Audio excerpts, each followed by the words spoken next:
This video is going to be a reflection of things I came to realize during and after the development of Intravenous 1.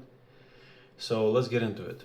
I believe there is no such thing as objectively good game design because your interpretation of good game design is dictated, and for the most part, entirely by the state of the game industry altogether. And for the most part, it's the AAA games that dictate your understanding of good game design. This might come off as spicy or an unpopular opinion, but it's my observation that I've made as a game developer, as someone who plays games, and as someone who has played games for 25 years in the span of 30 years that I've been here. So let me give you an example. Before I released Intravenous, I thought that the gameplay mechanics that I integrated in there were what I considered to be good stealth gameplay mechanics. When I released it, it became clear that a lot of people, when they think of stealth, they think of a completely different thing than what I did in Intravenous. Sure, there were people that realized the stealth gameplay for what it is in Intravenous 1, but a lot of people didn't. And you could ask, well, why? Well, the answer is simple. It's because I grew up with games like Splinter Cell 1, Splinter Cell Pandora Tomorrow, and Splinter Cell Chaos Theory. I have not played any Metal Gear Solid games except for the fifth one, Phantom Pain, and I have not finished it because I didn't really like it.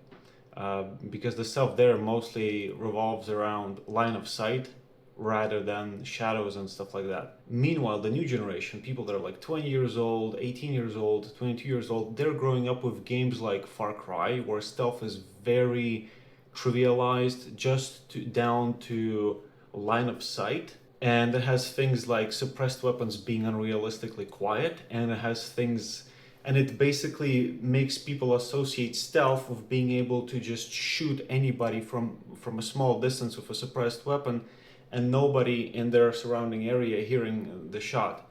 So basically, the idea of stealth to people that grew up with these games is kill everyone quietly. Meanwhile, for me, the understanding of stealth and good stealth gameplay mechanics is either go through an area completely unseen, or go through an area and neutralize enemies non-lethally if it's impossible for me to pass by undetected without doing that. So there's a stark difference between, what AAA games are teaching people to associate stealth with and the things that they used to associate with 20 years ago. As another example, if games today had stealth mechanics akin to games like the first Splinter Cell, second Splinter Cell, and third Splinter Cell, games released in 2002, 2004, and 2005, then today's understanding of stealth for everybody would have been the way it was 20 years ago.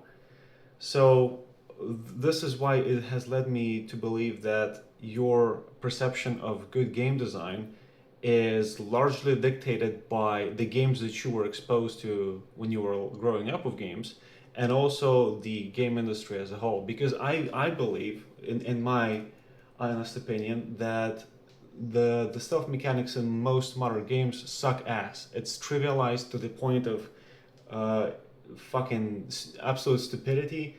It makes no sense in the context of even realism. What pisses me off so much about stealth in modern games?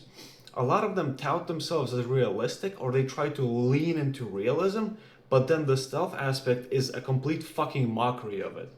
With games like Far Cry and basically any Ubisoft game, where as long as you have a suppressed pistol, and as long as there is not somebody ridiculously close to you, and as long as they do not have a line of sight towards you when you shoot, they're not gonna hear the gunshot, which makes no sense. It's not how suppressors work, and it's most definitely not how noise travels.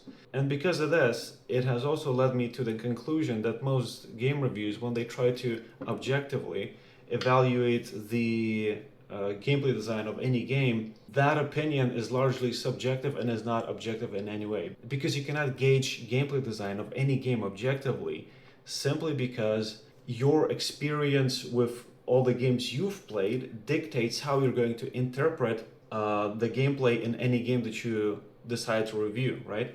Here's an example. When we released Intravenous 1, we being I and Patrick Seibert, the guy who was marketing the game, we also had a Chinese localization of the game publicly visible and publicly available to the public. It's still available, but it hasn't been updated since the 1.0 release of the game. Why is that? When we released the game and Chinese people started playing it, they started mass disliking it because it wasn't like Hitman. What does that tell you? That tells you that their exposure to stealth games is primarily Hitman, and any other stealth mechanics is outside of their interpretation of stealth, and that's why the stealth gameplay in Intravenous is better or something else, right? So it's largely dependent on the games you played. Because of that, we stopped listing the game in Chinese regions, because the review score, if we kept it up, the review score would have fallen far too much, and it would have negatively impacted sales altogether. To give you a point of perspective, last time I checked, the Chinese review score was like 60% positive. In all Chinese reviews, 60% positive, right? The game's overall rating, 92% positive. Meanwhile, in China, it's 60, so, go figure. But again, like this incidents and, like looking at games, looking at reviews for God knows how many years, has led me to the conclusion that there is no such thing as good or bad game design. There is only your interpretation of what's good and what's bad, and trying to objectively gauge the game design of any game is sort of pointless, because what I think is good, you think is bad, and vice versa. So that's it for this video. Thanks for watching. Until next time.